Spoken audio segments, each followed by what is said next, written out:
참 우리를 은혜로 값없이 구원해 주신 하나님을 찬양합니다. 제가 기도하고 말씀을 섬기겠습니다. 고마우신 하나님 아버지, 저희 같은 죄인들을 구원하시려고 하늘 영광 보좌에서 이 땅에 오셔서 그 생명을 십자가에 내어주신 예수님의 그 놀라우신 사랑, 또 저희들을 이렇게 값없이 구원하신 그 사랑에 감사와 찬양을 드립니다. 주님, 저희가 주님으로부터 구원을 거저 받았습니다. 주님, 그리고 구원뿐만 아니라 꼭 구원에 뒤따르는 모든 축복을 엄청나게 거저 받고 살고 있습니다. 주님, 이 시간도 이 하나님께서 주신 대자연의 은혜 속에서 또 말씀을 듣습니다. 하나님 아버지, 이 시간 은혜 주시고 저희가 거저 받은 그 은혜를 또 거저 나누어 주는 그런 복된 삶을 살게 하여 주옵소서. 성령 하나님께서 저희 각 사람의 심령에 이 주님의 은혜를 깊이 묵상하는 심령의 은혜 주옵소서. 예수님 이름으로 기도합니다. 아멘. 예, 요절 말씀인 8절 같이 읽겠습니다. 10장 8절 시작. 병든 자를 고치며 죽은 자를 살리며 나병한 자를 깨끗하게 하며 귀신을 쫓아내되 너희가 거저 받았으니 거저 주라. 오늘 말씀의 타이틀은 거저 받았으니 거저 주라 입니다. 오늘 말씀은 예수님께서 천국 복음 전파를 위해 12 사도를 세우시고 그들을 파송하신 내용입니다. 우리 9장 35, 36절을 통해서 왜 예수님께서 그 일을 하셨는가 그 이유를 알 수 있습니다. 같이 읽어보겠습니다. 시작. 예수께서 모든 도시와 마을에 두루 다니사 그들의 회당에서 가르치시며 천국 복음을 전파하시며 모든 병과 모든 약한 것을 고치시니라. 무리를 보시고 불쌍히 여기시니 이는 그들이 목자 없는 양과 같이 고생하며 기진한다. 예수님께서 모든 병과 모든 약한 것을 고쳐주시자 무리들이 끊임없이 예수님께로 몰려들었습니다. 그 몰려오는 무리들을 보시고 예수님은 불쌍히 여기셨습니다. 여기서 불쌍히 여긴다는 것은 창자가 끊어지는 고통을 느낀다는 뜻입니다. 그러면 예수님이 무리를 불쌍히 여기신 이유가 무엇입니까? 그것은 바로 그들이 목자 없는 양과 같았기 때문입니다. 목자 없는 양. 이 시간 목자 없는 양이 왜 불쌍한지, 반대로 목자가 있는 양은 왜 행복한지 생각해 보고자 합니다. 제가 초등학교 때 저희 집은 양을 몇 마리 길렀습니다. 대관령 양떼 목장에 있는 털이 수북한 그런 양이 아니라 젖을 짜는 흰 양이었습니다. 저는 지금 생각해 볼 때 흰 염소가 있는가 이런 생각을 해보는데 염소하고 생긴 것이 거의 비슷해요. 그래서 제가 양젖을 먹은 것인지 염소젖을 먹은 건지 조금 오늘 아침에 좀 헷갈렸습니다. 그러나 우리는 그것을 완전 백색이거든요. 완전히 그 옷처럼 완전 흰색이니까 양이라고 우리는 불렀는데 뿔이 없나요? 뿔이 있어요.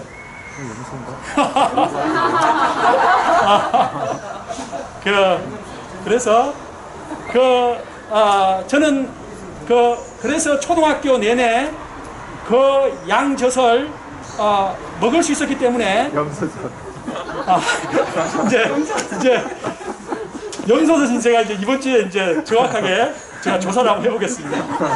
예, 여러분, 제가 그 양젖을 먹었거나 염소젖을 먹었거나 저는 저입니다. 그렇다고 변하는 건 없습니다. 예. 그 덕분에 저 때문에 제가 이렇게 키가 컸다고 생각합니다. 예, 저희 집은 가난했고 저는 그 매점에 가서 뭔가를 사 먹어 본 적이 없습니다. 그러니까 생활이 어려운 거 알겠죠? 학교는 무조건 김치만, 김치도 배추김치, 깍두기, 열무김치 돌아가면서 김치만. 저는 방과 후에 양을 몰고 풀밭으로, 여기 아주 좋은 풀입니다. 이 정도면 거의 최상급 풀밭입니다. 이런 풀밭으로 양을 몰고 갑니다. 양이 특히 좋아하는 것이 이런 크로브 같은 이런 풀 좋아하고, 지금 이게 지금 정확하게 이름이 뭔지 모르겠는데 잎을 아주 좋아합니다, 양이. 예. 그리고 아카시아 잎도 좋아하고, 저는 양을 풀밭에 풀어놓고 이렇게 돌아다니면서 먹도록 풀어놓고 저는 숙제를 하든지 아니면 책을 읽었습니다. 양은 맹수에 대한 본능적 두려움이 있기 때문에 최대한 풀을 쉼없이 빠르게 먹습니다. 입을 놀리지 않고 계속 먹습니다. 풀을 뜯으면서도 중간중간에 고개를 들어 저를 쳐다봅니다. 왜냐하면 제가 자신을 보호해 주는 목자라는 것을 확인하는 것입니다. 양이 풀을 얼마나 많이 먹는지 아십니까? 예, 배가 이렇게 좌우로 처음에 갈 때는 이렇게 그냥 홀쭉했는데 이렇게 빵빵하게 이렇게 마치 그 쌍둥이 새끼를 뵌 것처럼 빵빵합니다. 아주 막 만삭것처럼 빵빵하게 먹습니다. 저는 이제 해가 지면 집으로 걸어갑니다. 끌고 가는 것이 아니라 그냥 제가 걸어갑니다. 제가 앞서가면 양들은 무조건 따라옵니다. 제가 양이 뒤따라오는지를 돌아볼 필요는 없습니다. 왜냐하면 양은 저 목자를 놓치는 것은 자신이 죽는다는 것을 알기 때문에, 죽는다고 그렇게 생각하기 때문에 절대적으로 저를 따라옵니다. 집에 제가 들어오면 양들이 들어옵니다. 그리고 집에 들어와서 제가 하는 일은 세숫대야에 그 양에게 이용하는 세숫대야가 있습니다. 사람이 쓰는 세숫대야가 있고, 그래서 그 큰 세숫대야에 물을 잔뜩 수돗물을 담아주면 그 세숫대야 한가득을 다 마십니다. 그러니까 양의 크기가 상당히 크지요. 이렇게 사람 거의 어른 정도 크기의 정도의 양입니다. 그리고 양을 이제 우리에 넣고 잠을 자고 이제 아침에 일어나서, 아침 주로 한 6시 반이나 이렇게 돼서 일어나서 이제 우리에 가면 양의 그 빵빵하던 배가 어떻게 됐을까요? 예, 완전히 홀쭉하게 달라붙어 있어요. 그런데 그 반대로 양의 젖이 빵빵하게 불어 있어요. 예, 그러니까 그것은 꺼지고 이것은 불어 있는 거죠. 예, 그러면 아버지가 젖을 짜기 시작합니다. 저는 옆에서 도우미 역할을 하고 양의 두 다리를 이렇게 잡아줍니다. 양의 두 다리를 잡으면 아버지는 이 젖통 이렇게 있잖아요. 젖소하고 비슷해요. 거기다가 손으로 밀고 당기고 해서 젖을 계속 짭니다. 그렇게 하면 한 20분, 30분 하면 4리터 정도가 나옵니다. 페터병 큰 거 2개가 나오는 것이죠. 상당히 많은 양이 나옵니다. 한 마리예요? 한 마리. 한 마리에. 그 염소 아닌 같죠? 100% 염소예요. 100%. 예. 내가 염소를 먹고 컸기 때문에. 아, 그래요? 산양이라는 거. 산양이 염소군요. 산양. 예. 예. 양이네, 양. 저는 지금 그 양의 이미지가 지금도 있어요. 제 머릿속에.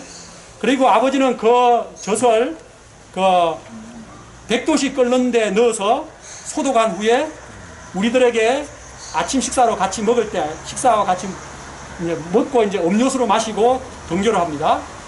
또 엄마는 양젖이 좀 더 남으면 그 옛날 355ml 그 흰 사이다 병, 유리병 거기에 넣어서 위에를 고무 밴딩을 해가지고 비닐로 그걸 하나 이렇게 가지고 갑니다. 그럼 학교 가죠. 친구들이 막 그거 서로 달라고 해요. 그러면 그거를 내가 주고 애들의 반찬을 내가 그래서 물물교환 해서 또 제가 이 반장이니까 또 아주 인기가 좋잖아요. 그러니까 이제 그렇게 물물교환해서 저는 잘 살았습니다. 양은 참으로 유익한 동물이고 매우 온순한 동물이요 사랑스러운 동물입니다. 저는 그 어린 나이에 내가 키우는 그 양이 너무 좋아서 하나님께 기도했습니다. 하나님, 우리 사람은 천국에 간다는데 이 양도 천국에 가는지 모르겠지만 이 양도 천국에 가게 해주세요. 그렇게 저는 반려동물로 양을 적극 추천합니다. 우리는 시편 23편의 다윗의 시를 통해서 양과 목자의 관계를 알 수 있습니다. 우리가 시편 23편 1절을 같이 암송해 볼까요? 다 하니까 여호와는 나의 목자시니 내게 시작. 여호와는 나의 목자시니 내게 부족함이 없으리로다. 그가 나를 푸른 초장에 누이시며 쉴만한 물가로 인도하시는도다. 이 시는 여호와 하나님 목자 삼은 인생은 얼마나 행복한가를 노래하는 시입니다. 양이 행복하려면 그 현실적인 필요 세 가지가 충족되어야 하죠. 제가 얘기해준 제 옛 이야기를 통해서 세 가지가 뭐가 필요하죠? 첫 번째, 푸른 풀. 두 번째, 맑은 물. 세 번째, 든든한 우리. 자기를 보호해주는 든든한 우리.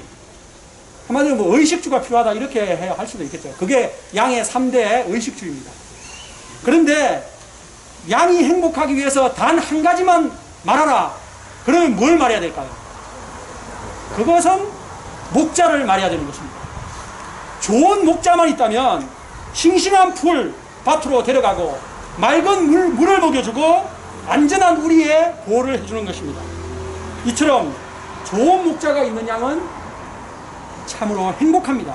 그러나 반대로 목자가 없는 양은 불행한 것입니다. 마치 부모가 없는 고아와 같은 것입니다.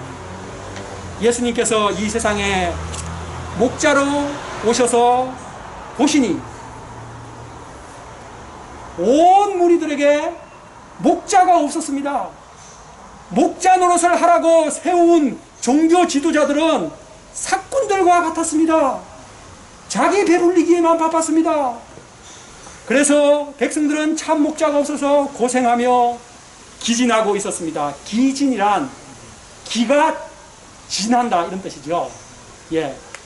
그래서 기운이 다 빠져가지고 힘이 하나도 없는 상태. 마치 북한의 백성들이 김정은 같은 사꾼을 만나서 이건 사꾼이라고 하기도 그렇죠. 늑대죠, 늑대. 일이. 늑대를 만나가지고 먹지 못해 굶주려 힘이 하나도 없는 그런 상태를 생각할 수 있겠습니다. 이런 세상을 보시는 예수님은 제자들에게 간절히 기도하라고 하셨습니다. 무슨 기도를 하라고 했죠? 37, 8절 같이 읽겠습니다. 시작. 이에 제자들에게 이르시되 추수할 것은 많되 일꾼이 적으니 그러므로 추수하는 지인에게 청하여 추수한 일꾼들을 보내주소 하라 하신다. 여기서 추수할 것이 많다는 것은 도움이 필요한 인생들이 너무 많다는 뜻입니다. 목자가 없는 양들, 기진하여 죽어가는 영혼들이 너무 많다는 뜻입니다. 그런데 그 불쌍한 영혼들을 도와줄 목자가 없었습니다. 추수할 것은 많은데 지천에 도와줄 사람으로 가득한데 그들을 도와줄 추수할 일꾼을 하나님 제발 보내주세요 라고 기도하신 것입니다.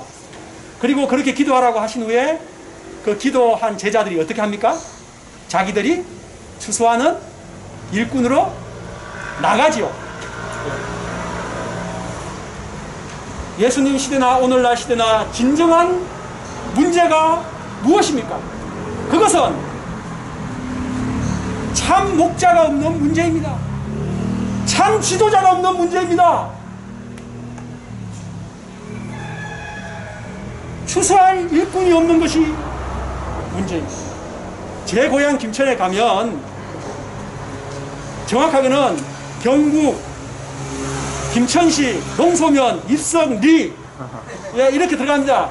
그 농촌과 산골의 경계예요.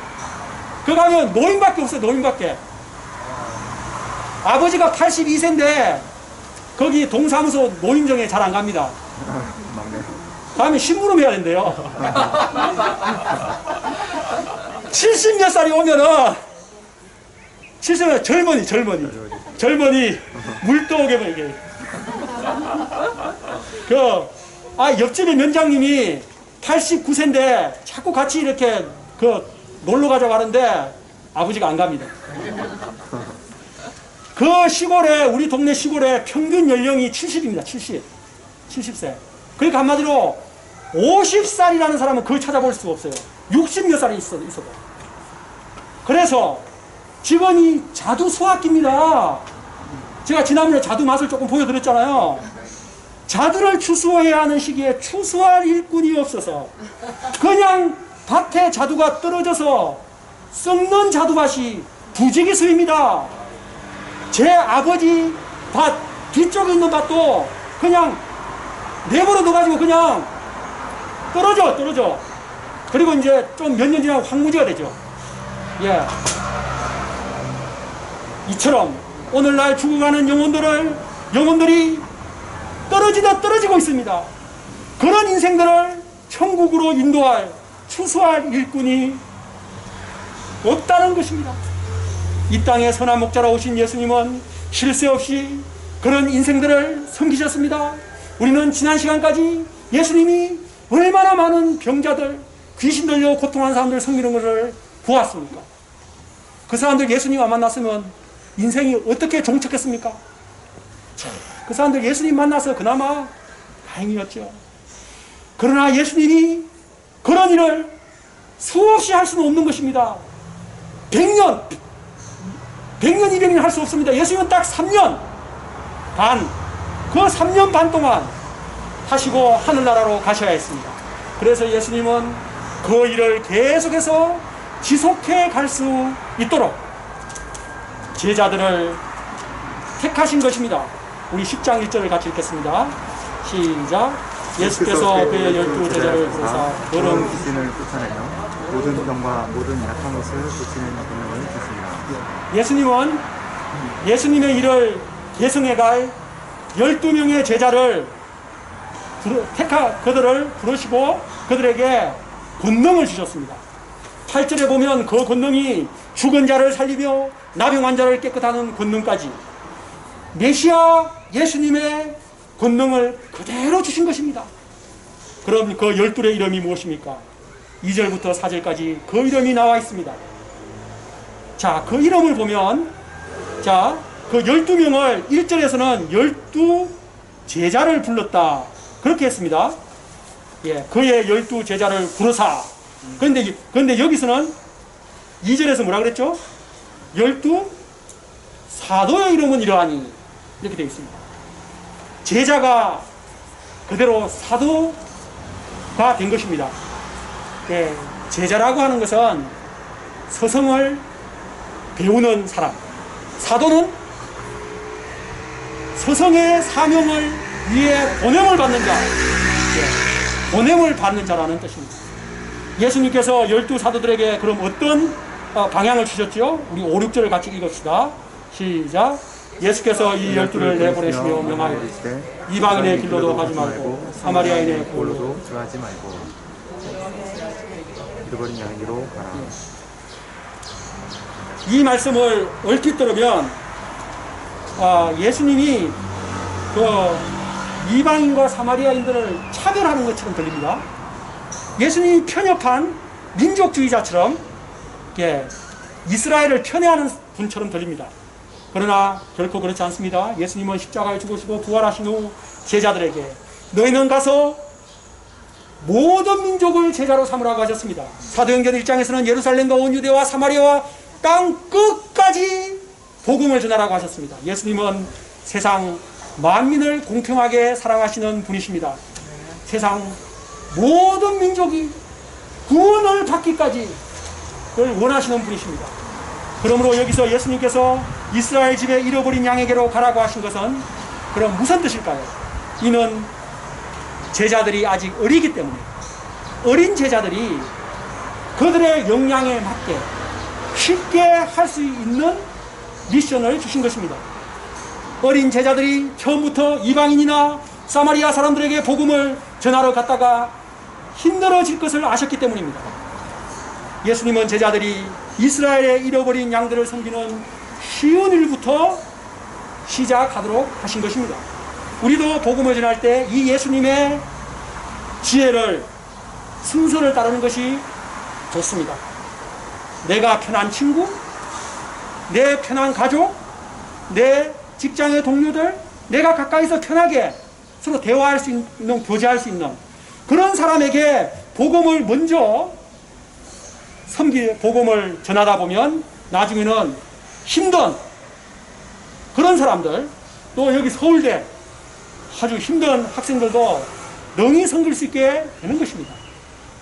멀리서 전도, 멀리서 양을 찾을 필요가 없습니다. 내 가까이서 내가 섬길 양이 누가 있는가 돌아볼 수 있기를 기도합니다. 전도할 대상을 말씀하신 예수님은 그들에게 전도할 때 어떤 자세를 가지라고 하셨습니까? 예, 오늘 그 마지막 말씀이죠. 우리 7, 8절 같이 읽겠습니다. 시작. 가면서 전파하여 말하되 천국이 가까이 왔다. 하고 병든 자를 고치며 쓰인 자를 살리며 나병 자를 깨끗하게 하며 이시는 깨끗하게 너희가 거저 받았으니 거저 주라. 전도란, 여러분, 전도가 무엇입니까? 전도를 한 단어로 예수님을 전하는 것, 뭐 이렇게 할 수 있는데, 저는 이렇게 말하겠습니다. 전도란 천국을 선물하는 것이다. 자, 우리 함께 해봅시다. 이거는 제가 이 마태복음을 생각할 때 정말 그렇습니다. 전도란, 시작. 전도란 천국을 선물하는 것이다. 선물 줄게. 이거 천국이야, 천국. 예.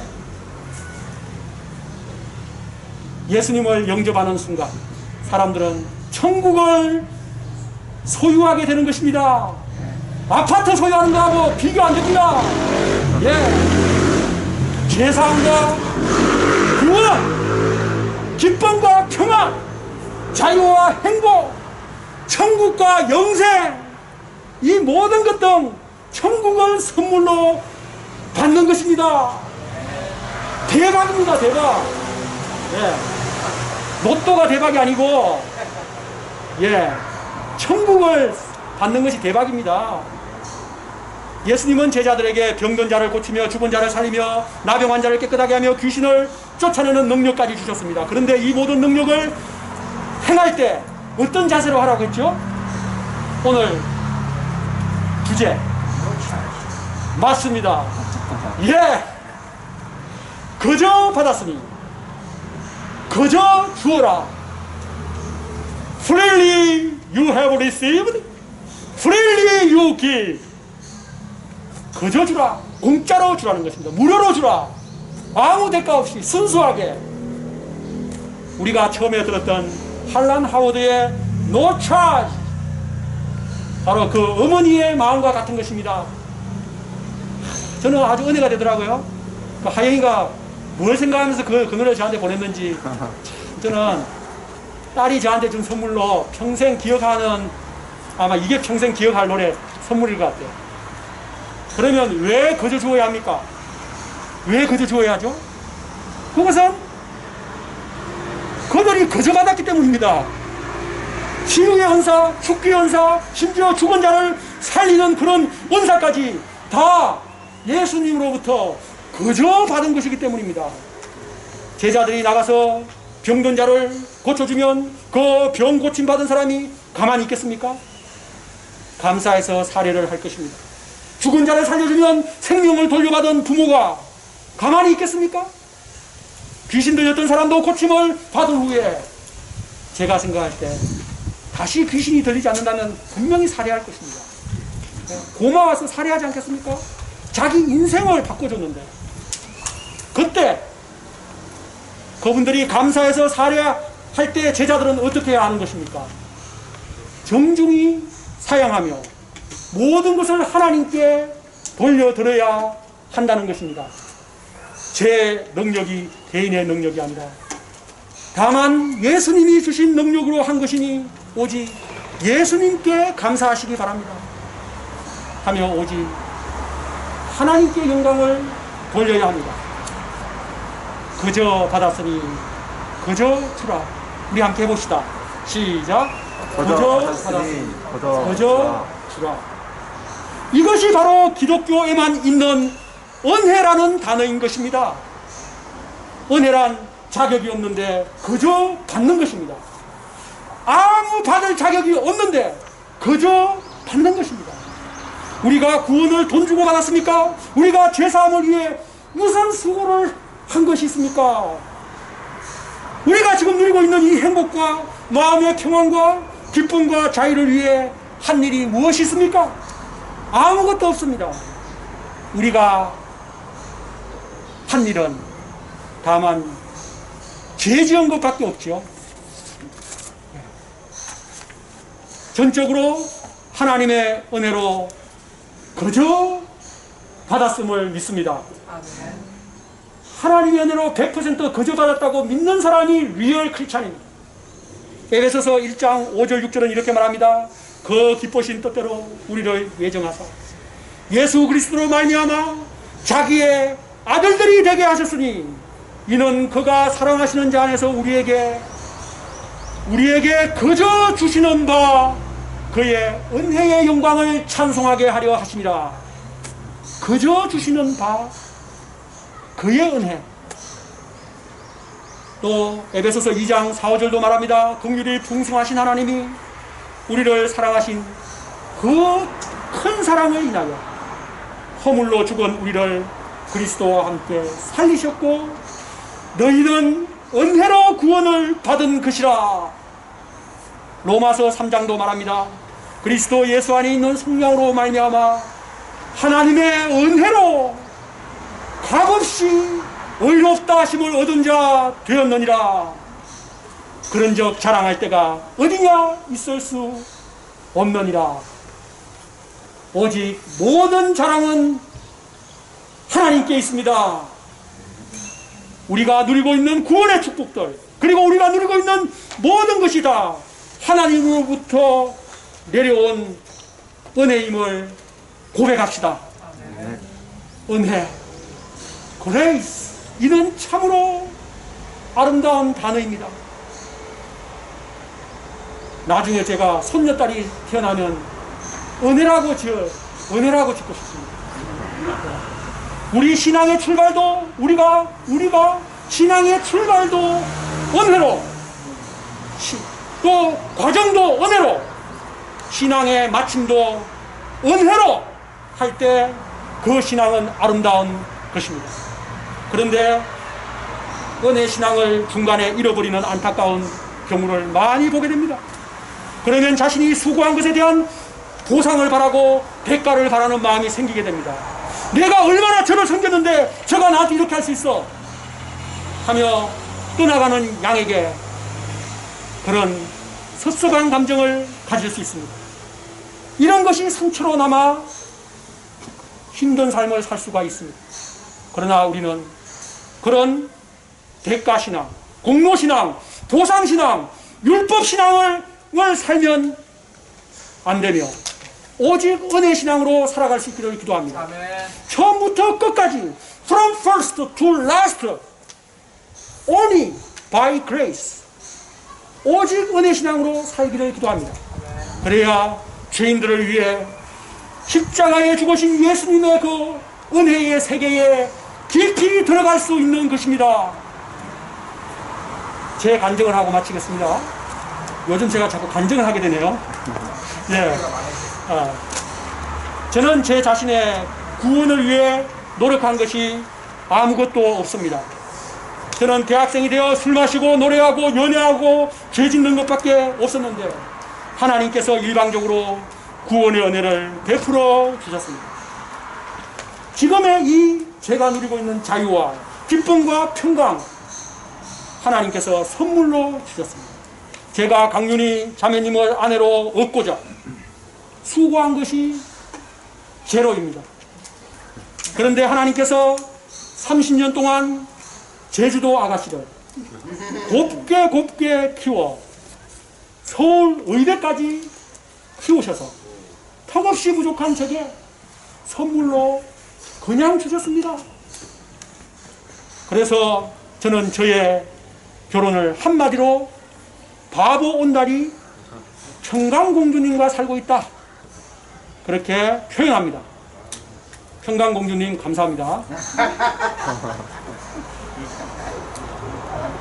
그런데 저만 그렇습니까? 우리 관악 칠무, 우리 형제 목자님들 다 마찬가지 아닙니까?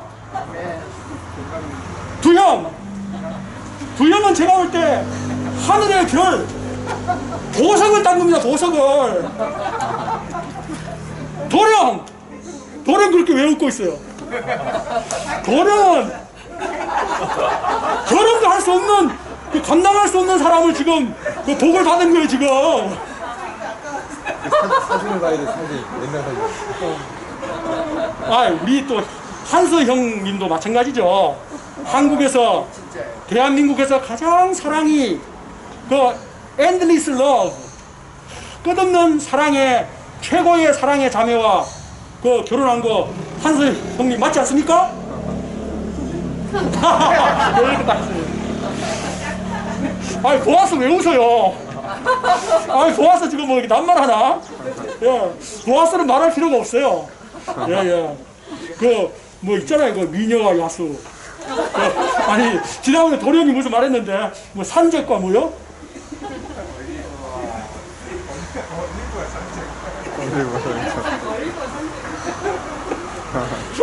네. 지금, 나 생각났습니다. 지금 갑자기 생각났는데, 이거 나무꾼과 선녀.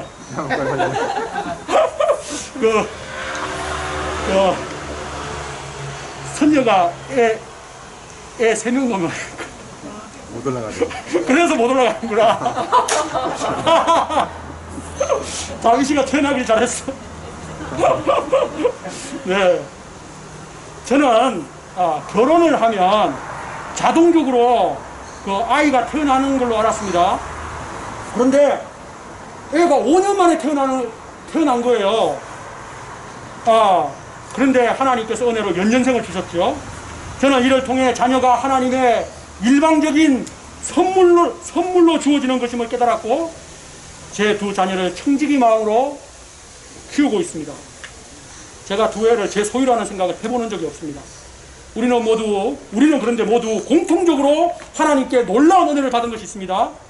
그 구원 은혜 빼고, 우리 관악 칠부 모든 사람들은 작년에 관악 칠부교회라는 큰 선물을 하나님께 받은 줄 믿습니다. 우리 중에 한 사람도 관악 칠부가 지금처럼 환상적인 멤버로 만들어질 것이라고는 상상조차 한 사람이 아무도 없습니다. 그런데 어느 날 갑자기 하나님께서 놀랍게 섭리하셔서 이렇게 아름다운 공동체를 만드시고 우리들에게 선물로 주신 것입니다. 그리고 곧 새 건물도 선물로 주실 것입니다. 무엇보다 우리 관악 칠부 멤버들 안에 지난 1년 동안 이루신 행복의 역사로, 행복의 큰 마음의 내면에 일어난 역사로 인해 하나님께 깊이 감사합니다.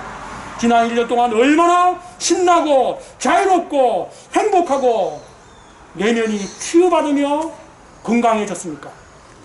제가 특히 그렇습니다. 그리고 코로나 기간 이렇게 야외 예배를 매주 한 주도 빠지지 않고 오늘도 이렇게 드리게 해주시는 것은 관악 칠부 작은 교회에 주시는 하나님의 큰 축복임을 믿습니다. 또 우리 일본어 우리 센세를 이렇게 이 매주 함께 이렇게 예배를 드릴 수 있는 이런 국제적인 그리고 약간 원수처럼 되어 있지만 우리는 서로 프렌드가 되는 이런 멋진 것도 다 하나님께서 주신 은혜입니다. 오늘 출근을 해서 이 자리에 예배 시간에 못 왔지만 우리 요수아 형제님을 관악 칠부에 합류시켜 주신 것이 저는 너무 감사합니다. 제 이거는 좀 표현하기 어려울 정도입니다. 우리는 주일에 이 관악 모든 지역에서 최고의 특성을 갖고 있는 것입니다. 여러분, 또 매주 사회를 도와주는 우리 진실한 우리 진광이, 또 싱어롱을 섬겨주는 우리 신실한 다한형제, 또 사랑스럽고 소망스럽게 자라는 우리 혜인이, 예인이, 다윗이, 또 우리 관악 칠부에 주신 하나님의 은혜가 차고도 넘칩니다. 할렐루야. 우리가 하나님으로부터 거저받은 것이 너무 많은 줄 믿습니다. 그러므로 우리는 이 거저 받은 은혜를 남에게 거저 나누어주는 삶을 살 수 있기를 기도합니다. 우리 모두 나의 가까운 친구, 가족, 친척, 직장 동료들에게 내가 주님께 거저 받은 은혜, 거저 나누어주는, 그래서 일생 은혜의 신앙으로 살아가시는 분들 되시기를 기도합니다. 기도하겠습니다. 고마우신 하나님 아버지, 아무 자격 없는 저희들에게 주님께서 놀라운 구원의 은혜, 또 구원에 뒤따르는 영육간의 엄청난 축복을 거저 주신 것을 감사합니다. 특히 우리 관악 칠부의 하나님께서 거저 주신 은혜가 차고 넘칩니다. 주님, 저희가 이를 알게 하시고 이에 감사하게 하시고 우리가 받은 이 놀라운 구원과 모든 축복을 남들에게 거저 나누어주는 오직 은혜로 살아가는 우리 관악 칠부 모든 분들 다 되게 하여 주십시오. 주님의 거저 주신 은혜를 찬양합니다. 예수님 이름으로 기도합니다. 네.